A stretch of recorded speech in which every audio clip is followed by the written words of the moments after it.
In 19th century America, we can't do it like nobody can we have. H. Holmes, the American Ripper and the Donner. Party can eat you alive, but they ain't got nothing on the blue eye. Six Lizzie Borden in the bloody benders, but with the kissing cousins and a woman scorned. It's a crime of passion and illicit infatuation. Murdered with a butcher's keen blade.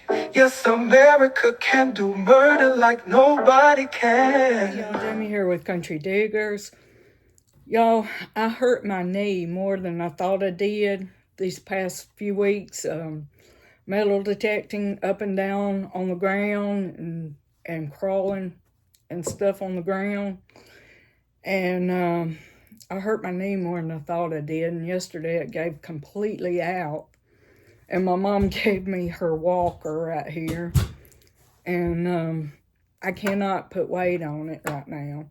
So the metal detecting and dump digging is going to have to wait until my knee completely heals up because I can't hardly walk on it. I can't walk on it. So I'll be doing more of these history stories for a while until my knee heals up. And what we will be talking about today is the Giggling Granny. And this I'll be reading from Encyclopedia of Alabama.org. So stay tuned. All right, this is the story of the Giggling Granny. Gleeful serial killer Nannie Doss Hazle was known alternately as the Giggling Granny, the Giggling Nanny, the Jolly Black Widow, the Lonely Hearts Killer, Lady Bluebeard, Queen of Hearts, and as one newspaper dubbed her, the Self-Made Widow. Arrested for the murder of one husband in 1955, she confessed to murdering 4 and maintained that she never harmed her blood kin. Various law enforcement officials in Alabama and elsewhere, however, speculated that she is likely to have murdered as many as 12 people, including a mother-in-law, a grandson, a granddaughter, her mother, her sister, and 2 of her own children, with rat poison or arsenic. Born in 1905 in Blue Mountain, Calhoun County, a small town situated between Anniston and Jacksonville, Nannie was one of 5 children of Jim Hazle and Louise Lou Holder Hazle. Nannie had an unhappy and difficult childhood. Jim Hazle, who may or may not have been Doss's biological father, was abusive and demanding and kept Nannie and the other children away from school for long periods of time to perform household chores and work on the family farm. Her mother, however, was considered loving and gracious to Nannie and her 3 sisters. When she was 7, Nannie claimed to have suffered a head injury when a train in which she was riding slowed suddenly and she hit her head on the metal train set in front of her. She later cited this injury as the source of her destructive future behavior. She was also reported to have been obsessed with romance magazines, particularly the Lonely Hearts columns. Her father, however, forbade his 4 daughters from wearing makeup or dress clothes. She spent the rest of her life, when not murdering relatives, searching for glamour and romance. In 1921, Doss went to work at a linen thread company in nearby Anniston, where she met Charlie Bragg, at age 16. Bragg wooed Doss and met with the approval of her father.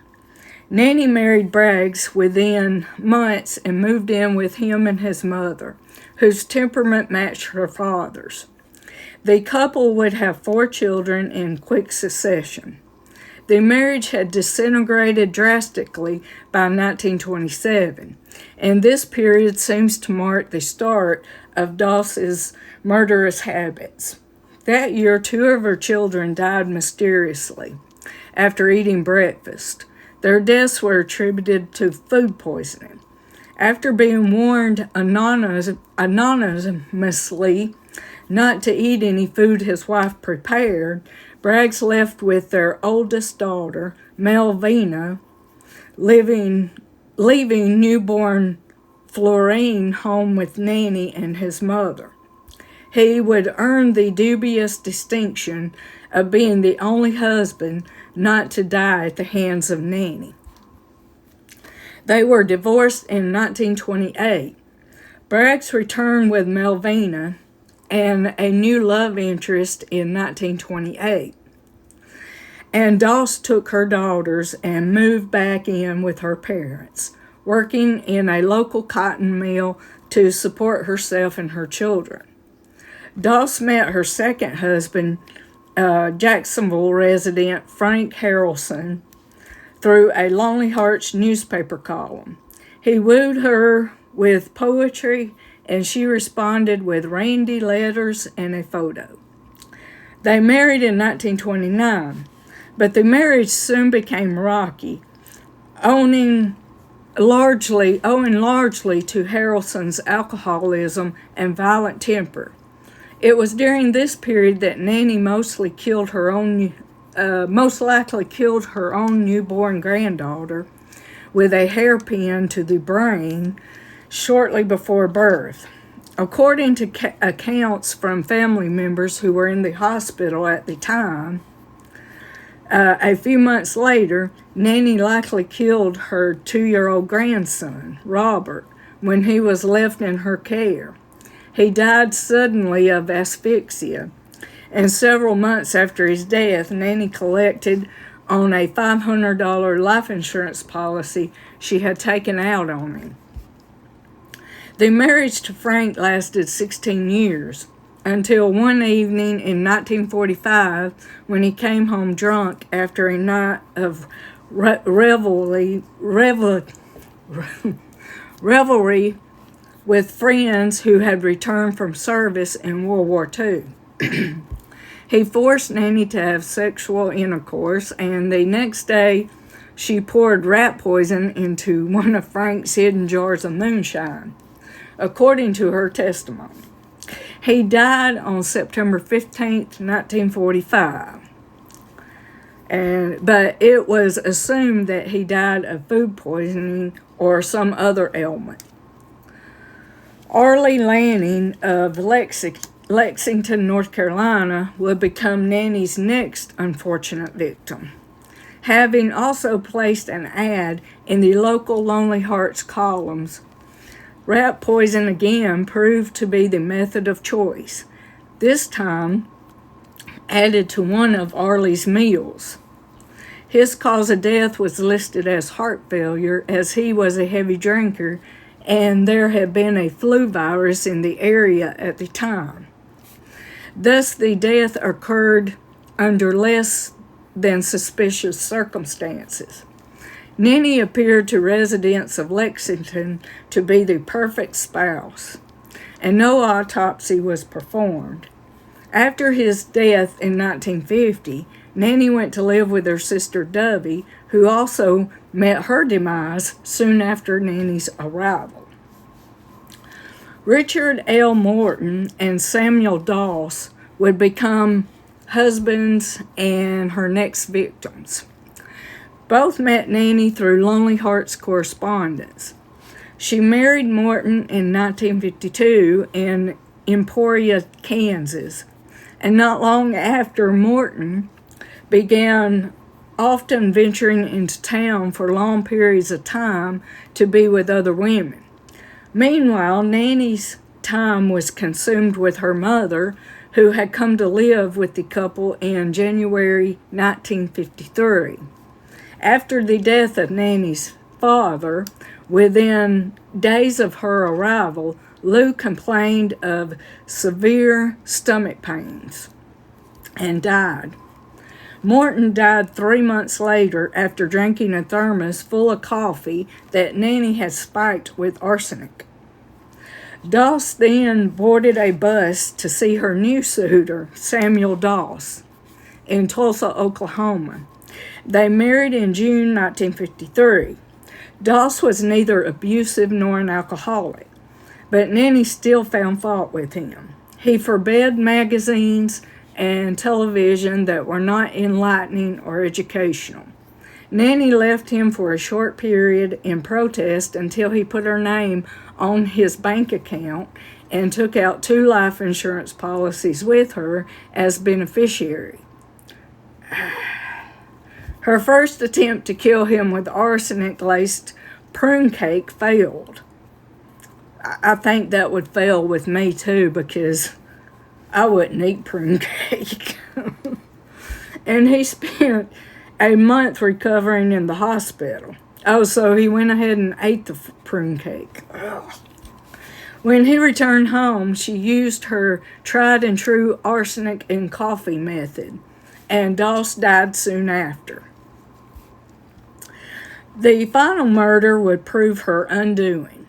The physician who had treated Doss suspected foul play, he convinced Nannie to allow an autopsy by telling her that it would save lives in the future if he could determine what illness had caused the death of her husband. When he found enough arsenic in Doss's body to kill a horse, he alerted the police, who arrested Nannie and charged her with murder. Under interrogation, in return for being able to keep a romance magazine, Nannie confessed to killing her husbands. Exhumations of bodies confirmed that they had died of rat poisoning or arsenic. The state of Oklahoma found her guilty of murder. The state justice departments of North Carolina, Kansas, and Alabama also charged her with murder. And she was tried outside of Oklahoma, but she was never tried outside of Oklahoma. At 43 years old, Doss faced the electric chair and the distinction of perhaps becoming the first woman in Oklahoma history to be executed. 2 years later, a judge declared her insane, thus sparing her the electric chair. The judge later explained that he did not want to set a poor precedent by executing a woman, and especially not a person with mental disabilities. Upon receiving her life sentence in 1955, Doss appeared thrilled at the prospect of life in prison, and her habit of smiling and giggling as she discussed her crimes earned her the Giggling Granny nickname. She had confessed to killing her husbands and blamed it all on the head injury she had sustained as a child, which she claimed had given her headaches all her life. After 2 years in prison, she came to lament the life sentence and wished instead that she had been put to death. She retained a cheerful disposition, however, and often made jokes about her case. Interviewed about her life in the McAllister prison in Tulsa, Doss complained that the only job she was allowed there was in the laundry, noting that her offers to work in the kitchen were politely declined. Oh my goodness. Doss died of leukemia on June the 2nd, 1965, on the 10th anniversary of her incarceration, and was buried in Oak Hill Memorial Park in McAllister, Oklahoma. All right. Hope y'all enjoyed, and man, what a woman. All right. Hope you enjoyed. Bye.